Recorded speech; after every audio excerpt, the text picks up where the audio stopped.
Three हम topic देख रहे थे बी सेंसिटिव इट्स पोल्यूशन। इसमें हम पोल्यूशन के बारे में देख लिए और एयर पोल्यूशन के बारे में देख लिए और हमें देखना था कि एयर पोल्यूशन को किस तरीके से कम किया जा सकता है। ठीक है, आप कौन कौन से पॉइंट्स को फॉलो करके एयर पोल्यूशन को कम कर सकते हैं। तो चलिए देखते हैं। सबसे पहला पॉइंट दिया है use carpools as much as possible, it is good way to reduce air pollution. यानी हमें कारपूल्स का इस्तेमाल करना चाहिए, यानी एक ही कार में कई लोगों को सवारी करनी चाहिए। ठीक है, कारपूल्स का मतलब ये हुआ। ठीक है, जितना संभव हो हमें कारपूल्स का इस्तेमाल करना चाहिए। It is good way to reduce air pollution, ये एयर पोल्यूशन को कम करने का सबसे अच्छा तरीका है। ठीक है, इस तरीके से क्या होगा, कम गाड़ियों का यूज होगा यदि एक ही गाड़ी में कई लोग सवारी करेंगे तो। सेकेंड दिया है यूज़ बाइसिकल और walk down to nearby places. हमें क्या करना चाहिए, साइकिल का इस्तेमाल करना चाहिए, या तो अगर हमें नज़दीक जाना है तो हमें पैदल चले जाना चाहिए। ठीक है, चलते हुए चले जाना चाहिए। थर्ड पॉइंट दिया है remind your parent to get a regular pollution check done of their vehicle. साथ ही साथ हमें अपने क्या करना चाहिए, पेरेंट्स को रिमाइंड करना चाहिए कि जो भी हम व्हीकल यूज़ कर रहे हैं, जो भी वाहन यूज़ कर रहे हैं, उसका पोल्यूशन जो है उसको ज़रूर चेक कराएं। ठीक है, कि वो क्या करता है, कि बहुत ज़्यादा धुआं तो नहीं देता है, ठीक है, उससे बहुत ज़्यादा पोल्यूशन तो नहीं होता है, इसको ज़रूर चेक कराएं। अगला पॉइंट देखिए plant more trees as trees help in reducing pollution by purifying air. और हमें क्या करना चाहिए, ज़्यादा से ज़्यादा पेड़ पौधे लगाने चाहिए। पेड़ पौधों से क्या होता है, पोल्यूशन कम होता है और हवा शुद्ध होती है। अगला पॉइंट देखिए क्या दिया है, do not light crackers as they release harmful smoke in the air. और साथ ही साथ हमें बहुत ज़्यादा पटाखे नहीं इस्तेमाल करना चाहिए, क्योंकि जो पटाखे होते हैं उनसे काफ़ी हार्मफुल नुकसानदायक धुआं निकलता है। ठीक है, नुकसानदायक धुआं गैस निकलता है उसमें से, जो कि एयर के लिए काफ़ी नुकसानदायक होता है, हवा के लिए काफ़ी नुकसानदायक होता है। देखिए बिंगो नॉलेज बैंक में क्या दिया हुआ है, scientist are now developing vehicle that would run on rechargeable batteries और other non polluting fuel to reduce air pollution.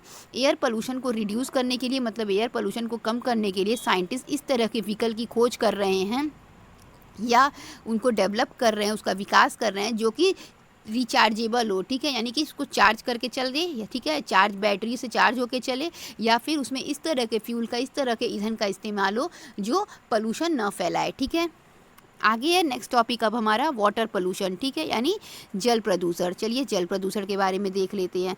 Water bodies get polluted when factories throw their waste and people take in bath their animals और wash cloth in them. ठीक है, जो भी पानी की water body है, water body क्या हो जाएगी, नदी, तालाब, झील, ये सभी क्या है, वाटर बॉडी।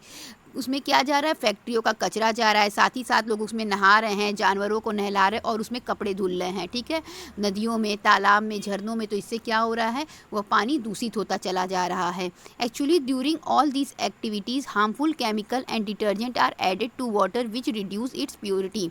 ये सब करने की वजह से क्या हो रहा है, हार्मफुल, कई सारे हार्मफुल केमिकल और डिटर्जेंट जो हैं वो पानी में मिल जा रहे हैं, जिससे उसकी जो प्योरिटी है, उसकी जो स्वच्छता है पानी की, वह धीरे धीरे कम होती जा रही है। When human being consume this water, जब ह्यूमन बींग, मनुष्य इस वाटर को यूज़ करता है, कंज्यूम करता है, they suffer from disease called cholera, diarrhoea etcetera. ठीक है, तो जब ह्यूमन बींग, जब मनुष्य इस तरह के पानी को कंज्यूम करेगा, किस लिए कंज्यूम करेगा, पीने के लिए, तो वह कई सारी बीमारियों से सफ़र होगा, यानी उसे कई सारी बीमारियाँ होने के चांस बढ़ जाएंगे, जैसे कालरा हो गया, डायरिया हो गया, इस तरह से कई सारा बीमारी होने का चांस बढ़ जाएगा। Even animal and plant get badly affected. सिर्फ मानव ही नहीं, यहाँ तक कि जानवर और पेड़ पौधे भी इससे बुरी तरीके से प्रभावित होते हैं। We can prevent water bodies by getting polluted in many ways. ठीक है, हम जो भी वाटर बॉडीज़ हैं उनको पोल्यूटेड होने से बचा सकते हैं कई सारे तरीक़ों से। ठीक है, वाटर बॉडी मतलब वही नदी हो गया, ठीक है, तालाब हो गया, इसको हम गंदा होने से कई सारे अगर तरीके फॉलो करें तो हम उसे बचा सकते हैं। ठीक है, some ways are given below, जिसमें से कुछ तरीका यहाँ पर दिया हुआ है। Think of more ways and discuss with your teacher. इसके अलावा भी यदि आपके पास कोई तरीका होगा तो आप वो मुझे ज़रूर बताइएगा। सबसे पहला यहाँ पे तरीका क्या दिया हुआ है, मतलब सबसे पहला पॉइंट क्या दिया हुआ है, do not take a bath animal और wash cloth directly in water bodies like sea, river और लेक्स। ठीक है, हमें क्या करना चाहिए, जो भी वाटर बॉडीज़ है उसमें ना नहाना चाहिए, ना जानवरों को नहलाना चाहिए, ना उसमें हमें डायरेक्टली कपड़े धुलने चाहिए। ठीक है, जैसे वाटर बॉडीज़ क्या हो जाएगा, सी हो गया समुद्र, ठीक है, या फिर नदी या फिर झरना, ठीक है। इस तरह की जो भी वाटर बॉडी है हमें उसमें जानवरों को नहीं धुलना चाहिए, ठीक है, मतलब उन्हें नहीं नहलाना चाहिए, उनमें हमें कपड़े नहीं धुलने चाहिए, साथ ही साथ हमें उसमें नहीं नहाना चाहिए।